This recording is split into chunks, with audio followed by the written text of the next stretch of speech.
Welcome to Jams for All. My name is Lily. This video is basically a part two to one of my previous videos called Gatekeeping is for Losers. That video is basically a chill kind of introduction, I'd say, to the ideas and themes that we're discussing here. So if you only have less than 10 minutes, and don't want to be overloaded with information, then I'd suggest checking that one out first as a shorter version. Part 1, Collective Consciousness. There is a psychological phenomenon coined by a pioneer of modern sociology named Emile Durkheim. I hope I'm saying that right. Emile Durkheim. Known as collective consciousness. This phenomenon attempts to describe the systems of values and norms that bind us together as societies. This is where we derive the motivation to modify our behaviors in order to be accepted by the in group. And while I'm sure this can be an explanation for it, this is not the same as the logical fallacy of herd mentality. No, that is what gets criticized when we are talking about the downsides of trends, which we will briefly touch on later, but that is not the purpose of this video. At the time of its fruition before World War I, collective consciousness would have been referring to close-knit communities of people who have known each other all their lives, having shared experiences and similar struggles, as well as being mostly unexposed to cultures and communities which have norms and values which might differ from their own.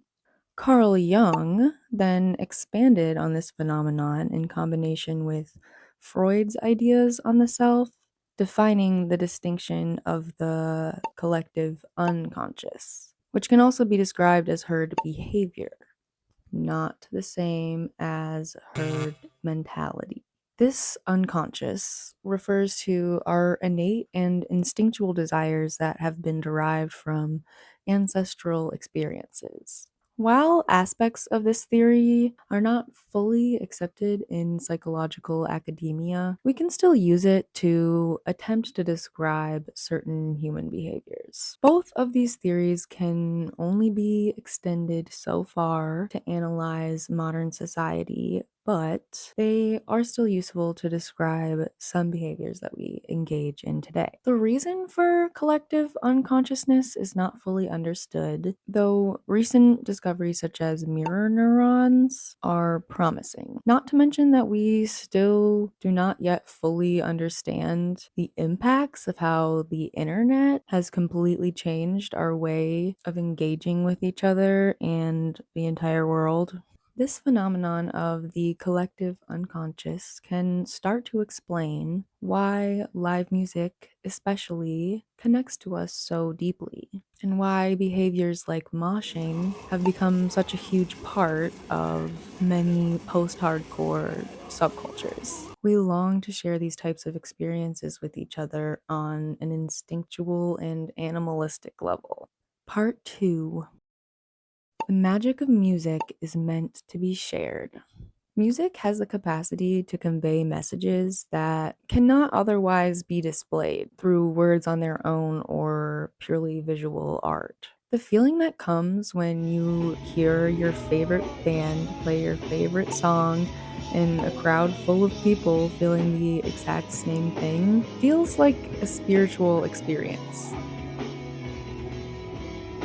It awakens that deep tribal part of our humanity that is being referred to in the theory of the collective unconscious. These moments are what make us feel alive. Song and dance are some of the best and longest standing examples of human collaboration and storytelling. Without third spaces like church, school, clubs, or sports teams to acquire our need for social connection, many non religious adult Americans are in desperate need of community and collectivity. And finding that community in a local music scene can be genuinely life saving in certain cases. I've discovered many of my favorite artists, media, and parts of life in general through somebody that I love showing it to me. I understand how precious those intimate moments are with those that are close to us. Most experiences are amplified when shared with another person. However, nothing is taken away from that special and intimate connection by another person or group of people also enjoying that connection in an equally profound way. If anything, it widens the scope of joy and understanding and allows for even more intimate moments to be had overall. What comes first when it comes to connection? Is it our interests that bring us together, or is it just our circumstances? Do we start by loving someone and then adopt their interests? Or is it vice versa? The nature of existence is boiled down to these fleeting moments of connection. We are forever chasing them through infinite mediums, and there will never be one perfect explanation for our behaviors. You're allowed to only like things and not head over heels love them. And you're allowed to fall in love with something that you don't know every single thing about. And you're allowed to change your mind and have new discoveries. And that is what makes us authentic. What's with all the rules, guys? How does it make you more authentic to police others' authenticity? I know that probably sounds rich coming from me right now, but bear with me. I have a point, please. Who benefits from these gatekeeping and exclusionary attitudes? The internet is a useful tool and provides wide accessibility to all, but without physical spaces to engage in DIY music culture, it would honestly all mean nothing. I wouldn't have discovered much of my local scene if it wasn't for being able to find show promoters online, and I wouldn't know so many of my favorite bands if there weren't creators like Dump Toes and Lost Emo sharing their recommendations and knowledge of music history. Part 3. Echo chambers, individualism, and gatekeeping. For me, discovering my local scene was a combination of being shown cool things by loved ones and seeking it out through the channels that were available to me, aka Instagram, TikTok, YouTube, Spotify, Reddit. The internet, while useful for bringing communities of people together, it doesn't fully suffice for what we require as the social creatures that we are. I appreciate the internet for the sense of connection it has brought me throughout various phases of my life. And of course, I am glad to be able to share my favorite music with strangers online through videos and graphics because it's fun and brings me joy and hopefully brings others joy as well. But the internet does warp our sense of reality and feeds us more information than our brains can actually comprehend. And I do acknowledge the validity of critiquing shallow and unserious engagement of popular things for the sake of trendiness, aka herd mentality. However, that critique is not my objective here. Our culture's tendency towards surface level interaction is negative in many ways, but I don't find it to be a good enough reason for gatekeeping, in my opinion. We all want to be accepted, and it's not all necessarily in vain. Our survival is connected to what society values, and if that happens to be individualism and a proximity to whiteness, then we are only left to conform ourselves to what that entails, whether we're conscious of it or not. It seems our qualifications for being accepted are in need of some major adjustment.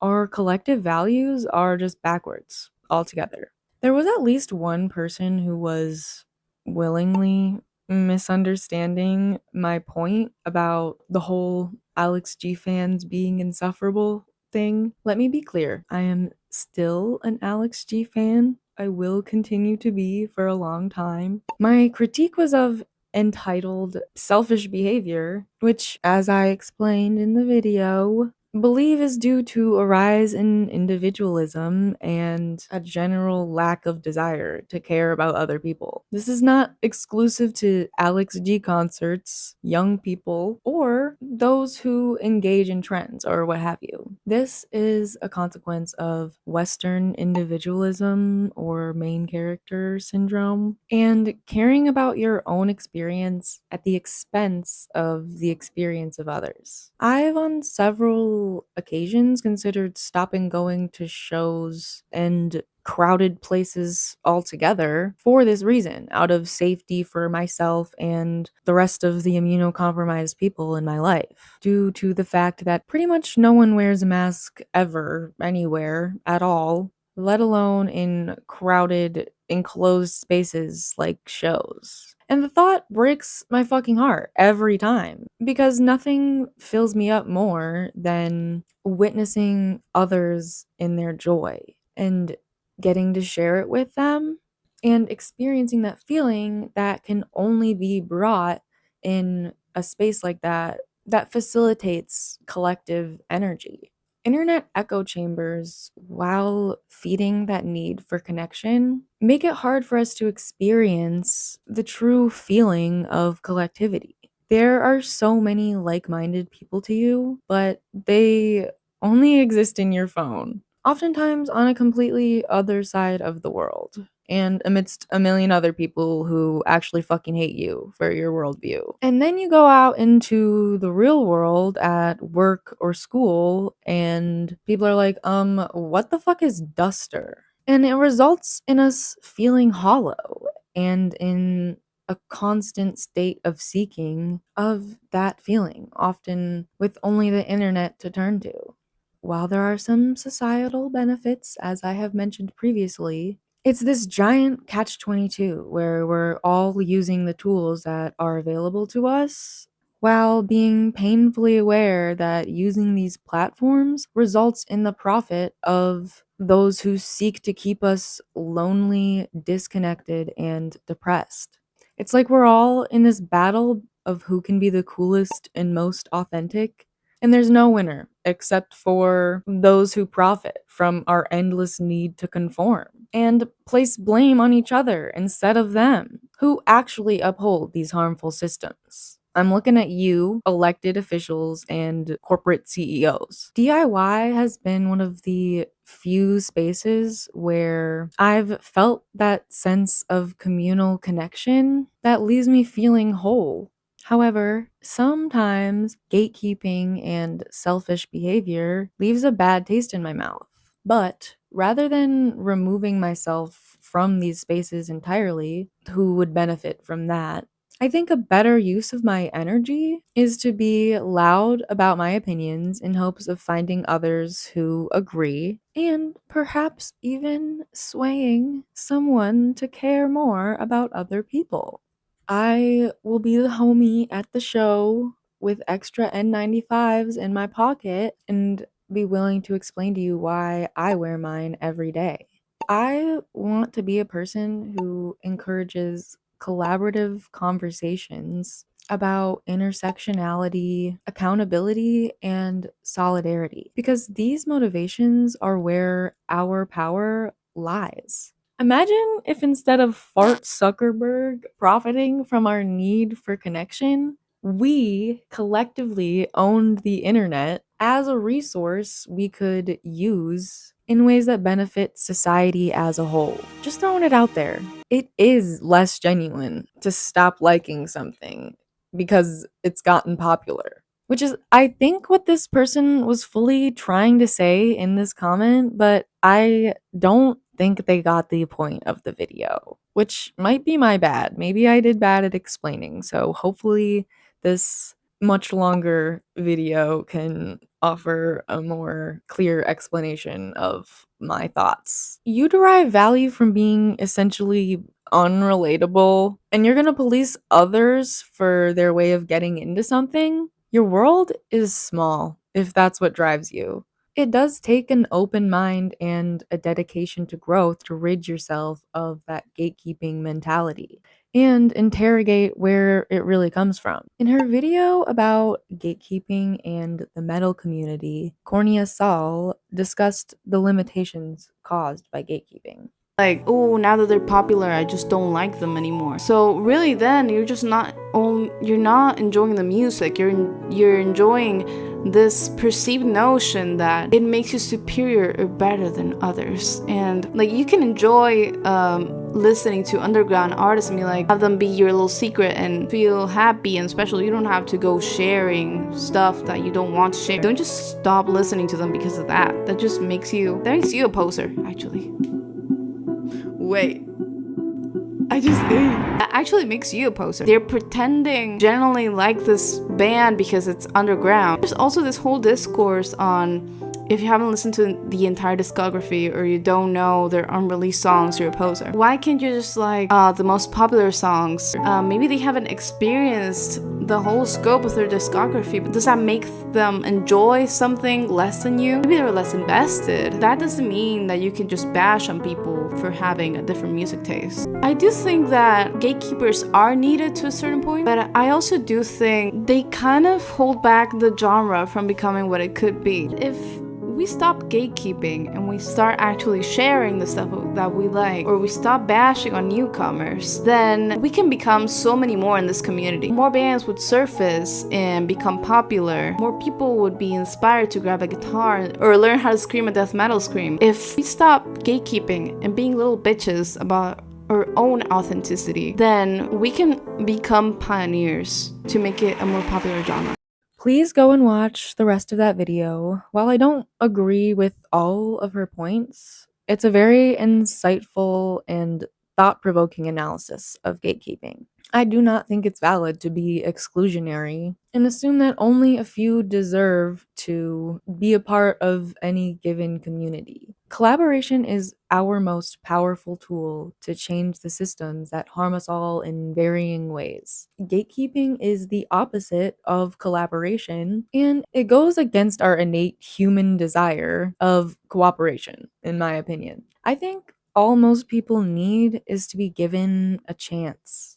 Being endlessly told that you're bad can make it hard to want to be good, whatever that even means anyway. Introducing people to DIY bands and culture is not a threat unless we refuse to hold each other accountable. I find it interesting that those with a gatekeeper attitude are often also those who sweep things under the rug to keep the peace and ultimately protect harm doers. If you actually care that much about someone else being a poser, I'm gonna assume that your identity is very wrapped up in being the most different and interesting person that's ever existed, that you can't realize how performative your own behavior is. And then I'll offer you a mask and try to create an opportunity for conversation. And this isn't me saying I'm a saint here. I used to be a gatekeeper. I've called people a poser. I'm talking to myself here. Differences and disagreements are what keep us progressing. I think it's hilarious that bootlickers will critique socialism by saying it makes everyone all the same, but then start throwing stones as soon as they're confronted with something that's actually different from themselves, something that makes them interrogate their complicity in the systems of harm that we've all been programmed to participate in. I do have to say though, and perhaps some of you will find this contradictory of me given my poser statement. Your ideology is not punk if you don't include differently and disabled people. Your eyebrow piercing and trip pants do not make you punk. The way that you show up in the world for people does. And listen, obviously, I'm not here to dictate other people's ability to engage in something or how they can use a label. What would be the even point of this video? I'm just tired of getting policed by people whose behaviors do not align with their alleged politics. We all know the benefits of masking, and it is selfish to choose not to do something so simple as to put a mask on. And obviously, I'm not a perfect person either. I'm forever learning and growing, and I'm full of contradictions, just like everyone else. I just think we all need to revoke this holier than thou attitude that exists in so many spaces, but is especially powerful in many music spaces. We are so carceral in our thoughts and actions that we don't even think twice about it. One of the most insidious consequences of Western individualism is our tendency to police each other, not just in ways that result in the state sanctioned violence of the most marginalized of our society, but in ways that disconnect us from our humanity and cause us to see others as pawns in our way to succeeding. And gatekeeping is included in this behavior. Music has the power to provide a type of collective consciousness that could free us from so much pain and suffering. As long as we constantly deconstruct these white supremacist values that have been ingrained into us so deeply. If you watched all the way to the end, thank you. Leave a comment, share your thoughts, your opinions about gatekeeping if you agree or disagree. I want to know. If you'd like some music suggestions, Jams for All on Instagram. I post as often as I can on there. I have some videos on this channel of my favorites, some recommendations. Would like more of that type of content, please subscribe. Solidarity, not charity. I don't know why I always say those things with like a question mark at the end. I just like don't know how to end a video. Thanks for watching. Leave a like, subscribe, and I hope you have a great rest of your day, week, whatever. And I'm wishing you well. Bye.